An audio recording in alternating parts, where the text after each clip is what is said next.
guys, my name is Shayda Campbell and this is an 11th apartment video.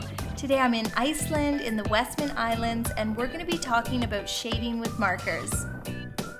Today's video is an answer to a viewer question. A couple of you have asked about how you can best use your markers for shading and how you can shade tricky things like glass and glass jars. So we'll talk about all of that. I'm going to start the video with the supply list, followed by an example that sort of embodies the 4 main points that I want to cover. And then after that, we'll dig into some of the larger examples and just really get in depth. So let's get started.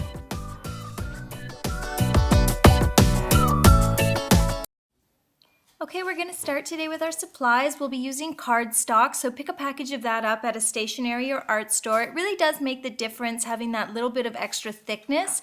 It's not just about a better quality paper, it's how the marker looks on the paper itself. And then of course I'll be using my Staedtler Tripless Fine Liners and my Sharpie Ultra Fine Points. Those are great for shading. And my markers, obviously, marker shading. If you need more info about art markers, do check out my video on that. But just quickly, I'll be using brush markers and artist markers, which have the chisel tip. And then, of course, all of those have a fine tip as well. They're a dual point. And just a little trick, I keep all my neutrals separate so that if I need to grab a gray or a blue or a black, I can do that quickly. To start with today, I've got a little drawing here, and this diagram sort of represents the 4 main points that I want to cover in regards to shading with markers. The first is that I love a contour drawing, so I always usually have a strong black Sharpie line. It's very reminiscent of a coloring book or a cartoon, and that's my style. It's whimsical and casual and fun and cartoon-like. So that's what we'll be doing today, that kind of style. And then the second point that I want to do is anytime you're thinking about shading, you need to consider where's your light source. So where's the light hitting your subject? I'm going to say for this example that it's coming from the right-hand side, and that means that over here on the left it's going to be a little darker. We'll put some line shading, and on the right, that's where we'll have our highlights. We'll also talk about how you can use your ultra fine points or your Staedtler's Tripless Fine Liners to do line shading and little scribbling, and those scribbles and lines can add depth, they can add shadow, they can add texture, so those are important. And then finally, we're just going to talk about the use of negative space and how important it is to incorporate that white space into your drawing. So let's dig right in. We're going to just go over all these 4 points quickly with this diagram. To begin, I'm doing my marker shading here. I'm going to leave some negative space there. There's a highlight, obviously, on the top of this cactus where the light would be hitting it. But then as well, I'm just not coloring in every little space. So you just leave a little white space. I think it looks a little more professional, a little more artful than if you color in everything religiously. And then I'll go back in with the fine point and I'll add a little bit of line and scribble to show shadow there on the left-hand side and the underside of the cactus head. And you can be pretty free with those Sharpie Ultra Fine Points, just sort of scribbling away and adding lots of texture. On this one again, I'm just leaving a little white space there. That's so important. And then here on smaller parts, I'm able to use my fine point pens to actually shade the entire thing. And then you can still go back in and layer in more color there for depth. So just line shading. Here's a good example. I'm using my red Ultra Fine Point to color this in because I don't have a larger red marker, and I'm still remembering to leave a little white space. And then finally with our pot, I'm going to leave a lot of that white and just shade sort of where the shadow would hit it. So almost as if it were a white flower pot. So that was just a quick intro. Now let's get a little more in depth on some of those points. So now I'm going to get a little more detailed, throwing it back to one of my first videos. I've got my cupcake sketch transferred onto my page here. And you can see I use this chisel tip marker to my advantage. I can use the fat side and sort of lay down a big section of color, but then I can turn it on its point there for doing detail work like outlines or whatever sort of small section you may have. And the brush marker is very much the same. keep it on its side and let that ink just sort of flow out of the entire tip, and then turn it on its point or its head for any little detail or small areas. So those are really easy and fun to use. And you'll want to use your Sharpie Ultra Fine Points or the Staedtler Triplus Fine Liner anytime you have small areas like these little sprinkles. They're perfect for that. But not only are they perfect for small areas, as I said, they're great for line shading. So here I'm going to use my Sharpie to do the contour of the ridges of the cupcake liner. But not only am I going to do it just a contour for contouring, I'm going to add lots of scribbles and lines to show shadow and depth. So say the light source is sort of hitting this cupcake straight on, so the shadow is on both sides underneath the muffin top.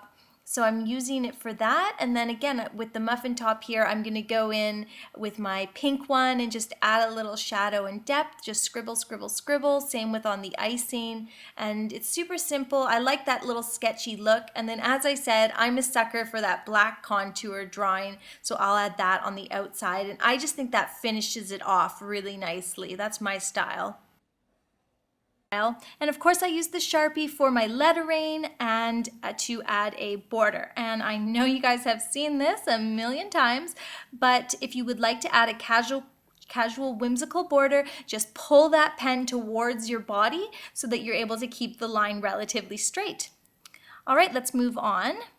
The next thing we're going to talk about is how to shade glass. So if you have a drawing of a mason jar or a window or something, how do you do that? And you're going to want a blue marker as well as some gray markers. Here I've got a couple gray art markers and they come in so handy. And I'm going to take my blue marker, I've got the chisel tip here. We're going to start with this little glass on the side, and what I'm going to do is I'm just going to use the marker to shade with the shape of the glass. So pull it down on the sides, quickly across on the bottom, very casual, and then up and down again on the length. So for the width of the glass, we're going back and forth, and then for the length, we're going up and down. I'm going to add a little contouring with my gray Triplus Fine Liner. I'm also going to add a highlight there, so that's like where that light is really hitting that glass. My light source is on my right-hand side. And then I'll take my fine point here and I'll go back in and do some lines and scribbles, just following along where I have already drawn in with the chisel tip. And I'll add some gray for the jar lid. Little gray never hurt to do some shadow and shading on the actual glass itself. A little bit of line and scribble to add depth on the lid there. And then here's a good tip for glass. Do a second border. So on the inside, go around the border of the shape, because glass is thick. So to the eye, it sometimes can look like there's actually two panes there. So that's a good tip whenever you're shading glass.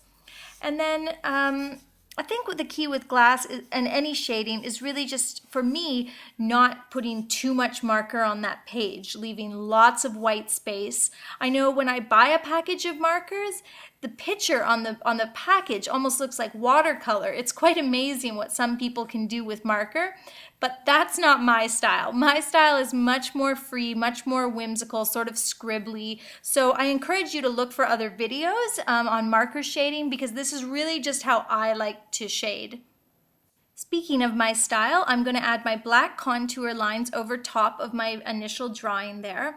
And I not only do use my black marker for the contour, but also for a little line shading, which you can see there. Now we'll make this jar gray. Let's just pretend this glass doesn't have as much of a blue tinge, so you can just do a little gray shading if you want. You don't have to use blue.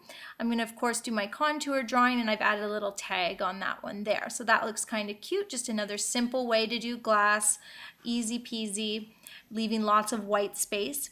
Now this glass, we're going to say there's water in it, so I'm going to show you how to do that. So I'm going to start by filling in where the where the water in the vase would be, and I'm doing that with a light blue. And I'm, again, as always, leaving lots of white. It does not need to be completely filled in. That's, again, just my style. That's how I like to work with the markers. And then I'm going to do the glass in gray since our water is blue. I just went all around it there, and now I'll take a black marker and do the contour and do a little bit of line shading. And again, this one, it's important to have that secondary line there to kind of show the depth and the thickness of the glass. And I'll just add some lines for definition and shading with a little bit of dark gray, and I'll add a little extra sort of just shadowing and line shading on the water with my Sharpie, and it just helps with the depth, helps to bring it to life. And lastly, I'll put the flower.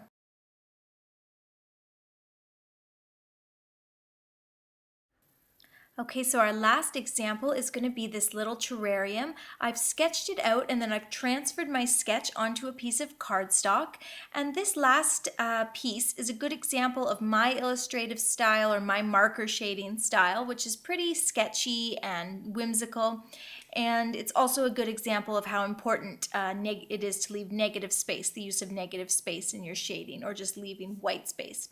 So I'm going to start by just doing an entire contour drawing, or just going over my contour drawing with my artist marker. I'm using a black Sharpie because I like a nice thick line. I think sometimes when you're thinking about, okay, I've got to leave some negative space, I can't just shade in or color in everything, I think it's kind of works well to begin by drawing the entire contour drawing. So, okay, now we've got our drawing, our contour, now let's put some color on top, and that's what we're going to do now. So I've got my green markers here. I've got a couple different colors of green, some brush pens, and some smaller fine points. So what I'm going to do is I just want to remember, keep the light in the drawing. So where's my light source coming from? I'm going to have it sort of coming from the front right, so the right side, but in front of it. And that means I'm just going to, be aware of where the light is. So there will be a little highlight on some things, but even where the light is not, you want to make sure you leave some white space. The white just adds detail. It adds, it helps to keep things looking separate from one another. And I'll take my little fine point, my Staedtler fine point, and I'm just going to sort of scribble in these little succulents at the bottom here. And we'll add a little gray on our rock, again leaving a highlight. I know I sound like a broken record, but the white space is so important. And then for this last cactus, I only have the two colors of green brush markers, so I'm going to layer my markers to kind of give me a third color of green. And I think that looks nice, and that also lends some depth to that guy there. And to finish this, I always just add a little bit of sketchy shading with my ultra fine points. Just a few little lines will do on these guys. Remember, the light is coming from the front right-hand side, so I'm going to scribble in the left-hand side to give those a little depth. And the bottom of these succulent leaves will get a little scribble there for depth. And I think it looks great. It's that simple. And since my terrarium is glass, I will use this chisel tip marker to my advantage, adding some nice wide brush strokes there, and then turning it on its head or on its point to add some smaller, thinner strokes. And that's just giving the look of sort of a reflection and shadow on the glass. I just want to sort of bring it to life a little bit with some gray, and I'll use the Staedtler as well to just put a few more sketchy lines over top. And that's my last example for today, guys. Thank you so much for watching. If you enjoyed today's video, please do not hesitate to hit like and subscribe. And this marker shading video was a viewer request, so if there's anything that you would like to see on my channel in the future, please leave suggestions and questions in the comments below. If you're looking for more 11th apartment goodies, you can always head over to my blog, and I will be back here with a new video next Friday. Thanks for watching!